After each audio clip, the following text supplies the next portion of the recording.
Hello everyone. In this video we are going to discuss direct sequence spread spectrum, or which is generally called as DSSS technique. But before watching this video, I recommend you to watch my previous video on the introduction towards spread spectrum and the properties of pseudo-random code, because those are the basis of this video.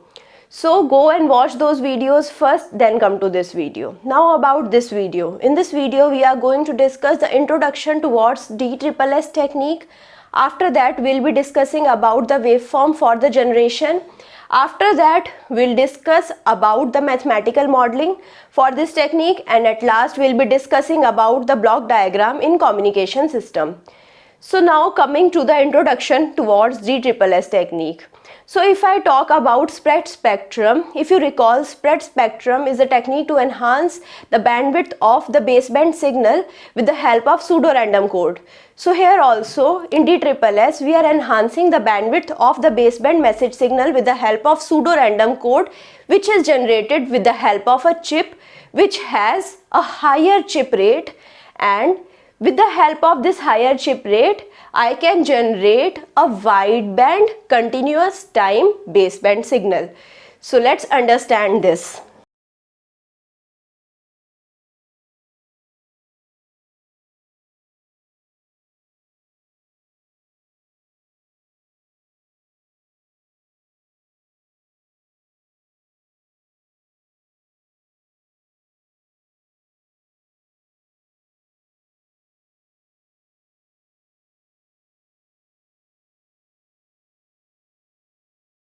So now, as I already told you, DSSS is a technique in which the baseband message signal is multiplied with a pseudo-random code which has larger chip rate. So I can denote chip rate with RC. So chip rate is high, or small chip duration. So I'll denote it with TC. TC would be low. Then bit duration. So bit duration is TB. TB would be high, to generate a wideband continuous time baseband signal. So in short, what is happening? This is my message signal. So I have a baseband message signal. Message signal is multiplied with the pseudo-random code which is of very high chip rate. So when these two multiplied, I'll get a wideband continuous time baseband signal. So the baseband signal would be very high in the frequency domain. So its bandwidth would be increased. So I can say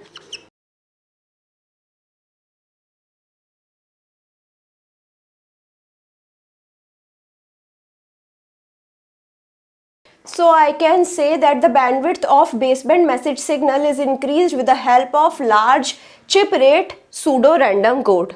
So when I multiplied large chip rate pseudo-random code to small rate of baseband signal, the bandwidth of the baseband signal would be increased. So let's understand with this thing with the help of the waveforms. So if I talk about waveforms, let the message signal would be 1011 and the pseudo-random code. So I am supposing that the pseudo-random code would be 10110100. So this is my pseudo-random code. So what would happen? I have to generate the code. The output is represented by CT. CT can be generated when I multiply message signal with the PT. So when MT is multiplied by PT, I'll get CT. So let's understand this with the help of this waveform. So if I denote MT, MT can be denoted as, so MT is 1011. So if I talk about bit rate, so this is my bit duration. So I hope you can see this is my bit duration, the duration over which one bit is represented.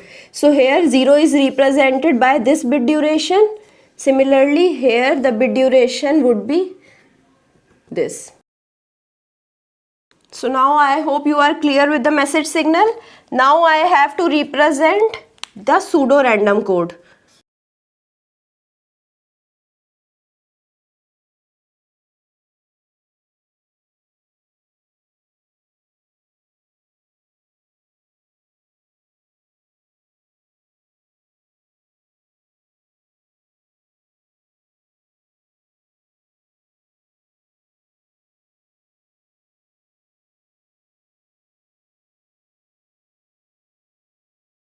So now PT is 1.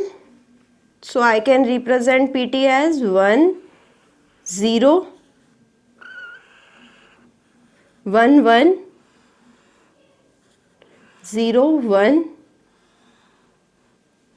0, 0. So again PT can be represented as 1, 0, 1, 1, 0, 1, 0, 0. Again 1, 0, 1, 1, 0, 1, 0, 0. So now again 1, 0, 1, 1, 0, 1, 0, 0. So this is my last line. So now what we have to do, we have to multiply the message signal with the pseudo random code. So when MT is multiplied by PT, so now here I am multiplying 1 with this value. So whenever 1 is multiplied with pseudo random code, I'll generate the same pseudo random code. So I'll be having 1, 0, 1, 1, 0, 1, 0, 0. So now here the opposite is happening. Here minus 1, 0 is represented by minus 1. Minus 1 is multiplied with the pseudo random code. So this 1 would turn into minus 1, and this minus 1 when multiplied with minus 1, it turned into 1. So now 1 is changed to minus 1. This minus 1 is changed to 1. Again these two ones are changed to minus 1. Minus 1 is changed to 1. Again 1 is changed to minus 1. Minus 1 is again changed to 1. So now again when 1 and 1 is multiplied with the pseudo random code, I'll generate the same pseudo random code. So I am just replacing pseudo random code here. So I am just tracing it again. So this is my pseudo random code. So if I talk about the parameters of pseudo random code, this would be the chip period. So this is my TC. So you can see this is my bit period and this is my chip period. In a single bit period I have 8 chip period. So if I talk about chip period is 8 times less than the bit period. Similarly, if I talk about the chip rate would be 8 times higher than the bit rate. So when this high chip rate is multiplied with the smaller bit rate, I'll get the output which is of higher bit rate duration. So here also when these two are multiplied, the output would have the rate which is very high. So it is equal to the chip rate. So here also the duration would be TC. So I can say the output in DSSS would have some duration which is equal to the pseudo random code. So I can say the pseudo random code is very essential in finding out the DSSS output code. So now coming to the mathematical parameters. So here you can see if I multiply the message with the pseudo random code, I'll generate the coded output. The coded output would have higher bit rate. So if I talk about processing gain, so processing gain is a term which is denoting the amount of spread spectrum of bandwidth which is increased with the help of this DSSS technique. So the processing gain can be found out using TB upon TC. So if I talk about processing gain, TB upon TC would always be equal to N. So why it is equal to N? I am choosing the pseudo random code such as the TC is the multiple of TB only. So pseudo random code is not random. As I told you in my previous video also, pseudo random code is deterministic and periodic. So if I talk about it, it is not random. It is chosen such that TB upon TC would come out to be an integer number only. So I am representing it with the help of N. So now if I have to represent it with the help of rate, so I can represent TB upon TC to be 1 upon TC upon 1 upon TB. So Now I hope you can see 1 upon TC is chip rate and 1 upon TB is bit rate. So again I can represent processing gain as chip rate upon bit rate, or I can represent it in the terms of bandwidth as well. So chip rate, so this is denoting my output bandwidth. I hope you can see the output would have the same bandwidth as the chip bandwidth. So I can denote it as bandwidth after spreading upon bandwidth before spreading. So now I hope you can know what is processing gain and how I can increase processing gain. So the only criteria to increase the processing gain is to increase chip rate. So whenever we increase chip rate, the bandwidth would be increased after spreading. So now coming to the transmission of this signal. So the message signal CT was MT into PT.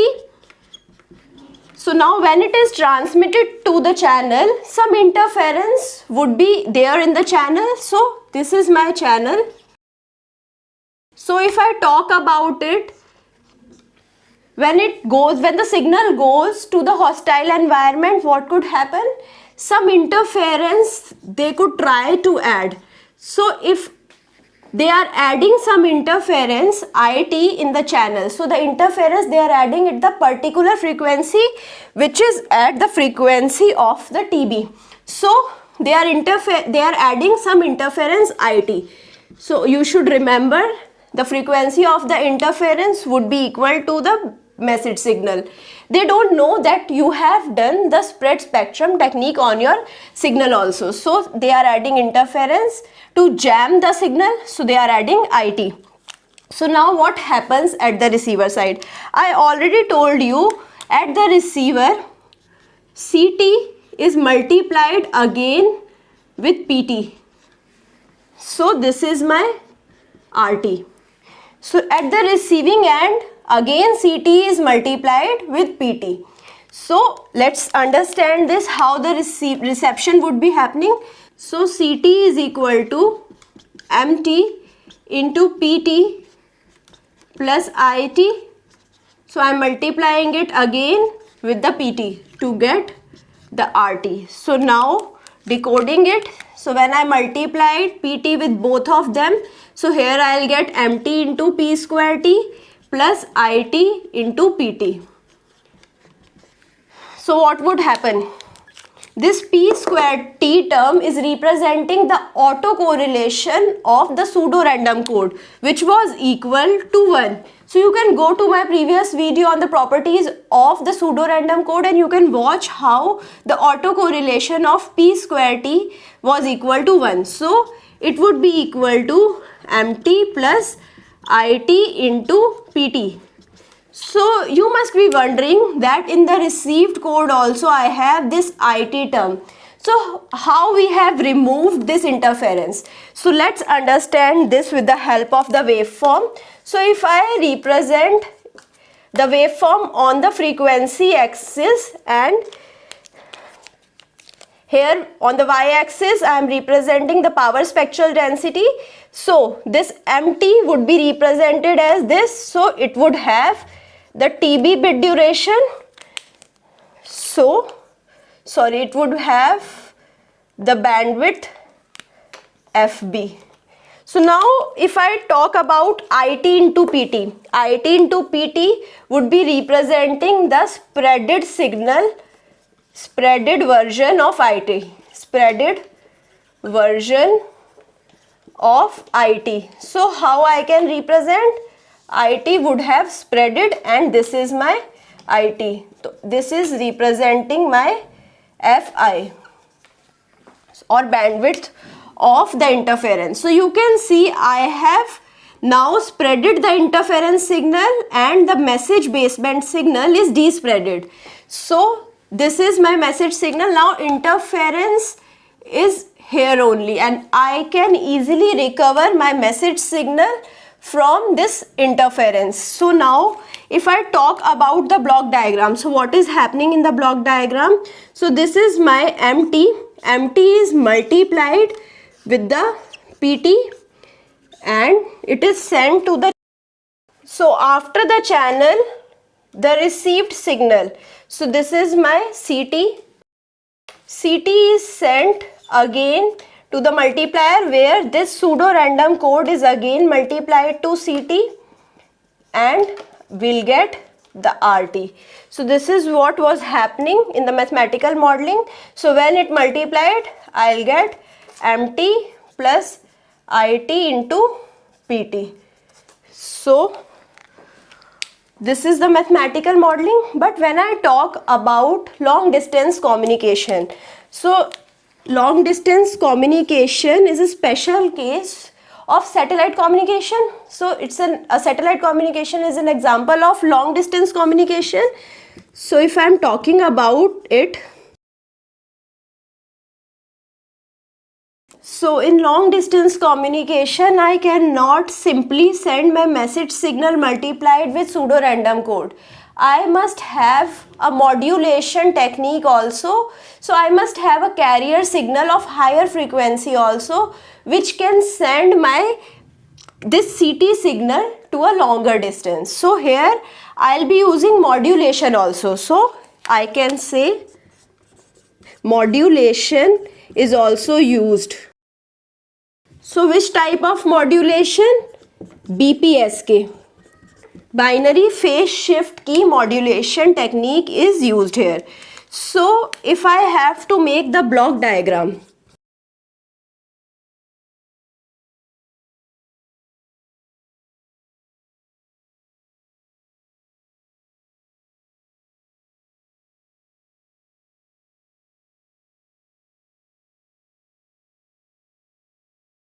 so if I talk about the block diagram, in the block diagram I have this message signal. The message signal is first multiplied with pseudo random code. So here I'll get MT into PT. So same like before, I am getting MT into PT. So here is my oscillator. Oscillator is producing a carrier cos omega CT. So it's a carrier of higher frequency, so which is multiplied to this signal. So here I'll get MT into PT into cos omega CT. So I am doing the binary. So what is happening? Before multiplying, I am taking the bipolar NRZ line signaling of MTPT, so that here I'll get the BPSK. I am getting here the BPSK signal. So this is sent to the channel. In the channel there are jammers or interference. So what would happen in this signal, that is MT into PT cos omega CT, there would be a term which is IT would be added. So again here the signal is multiplied with the cos omega CT. So this is the demodulation part. So here also I am multiplying it with cos omega CT. So here I'll get the approximation or estimate of MTPT.